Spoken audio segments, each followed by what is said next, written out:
Did you know Lake Baikal in Siberia is the world's deepest and oldest freshwater lake? It reaches a depth of 1,642 meters and is considered ancient, at about 25 million years old.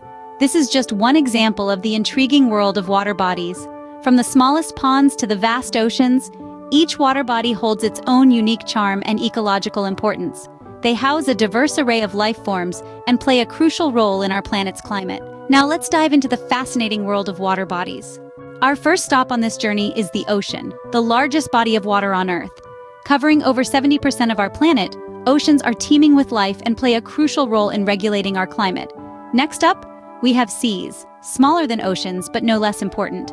Often found where land and ocean meet, they are home to a rich diversity of life. Next, we have lakes, serene enclosed water bodies, often freshwater, and home to various ecosystems. Rivers, on the other hand, are flowing water bodies, coursing their way across landscapes, providing vital pathways for life. Streams, smaller versions of rivers, are crucial for the local ecosystem. Ponds, even smaller, provide habitats for a myriad of small creatures. Swamps are fascinating, where water and land blur, giving rise to unique ecosystems.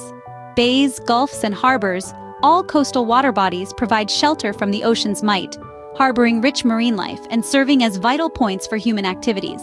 These are just the start. There's much more to explore.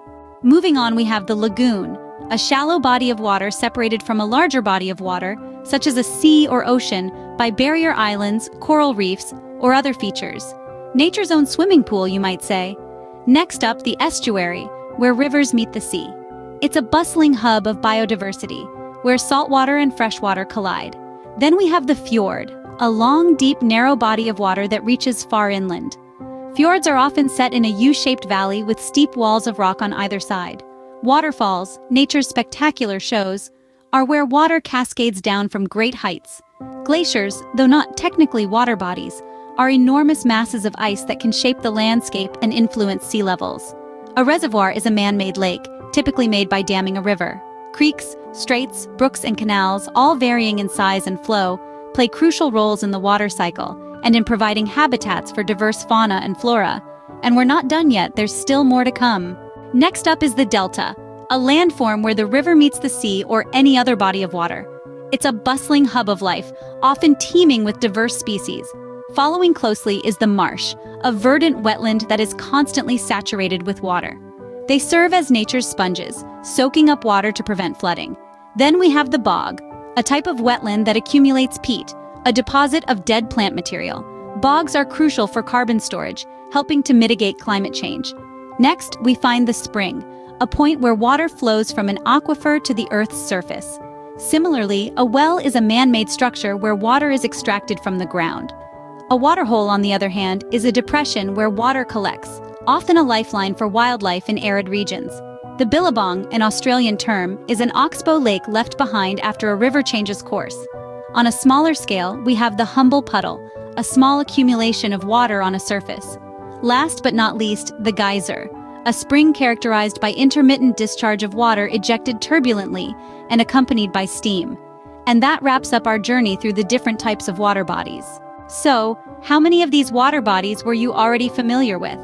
From the ambling rivers that carve their paths through continents, to the serene lakes that nestle between mountains, we've journeyed through a world of water. We've seen how each water body, from the smallest pond to the vastest ocean, holds its own unique charm and significance.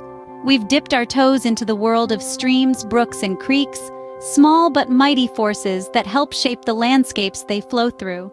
We've explored the intricate networks of deltas and estuaries, where freshwater meets saltwater, creating rich habitats teeming with life.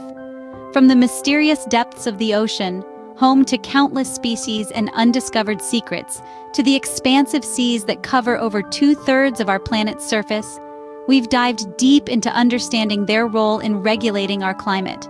We've also skimmed the surfaces of reservoirs, artificially made yet essential for our survival, providing us with water for drinking, irrigation, and power. We've ventured into the icy realms of glaciers and icebergs, frozen giants that hold a significant portion of the Earth's fresh water.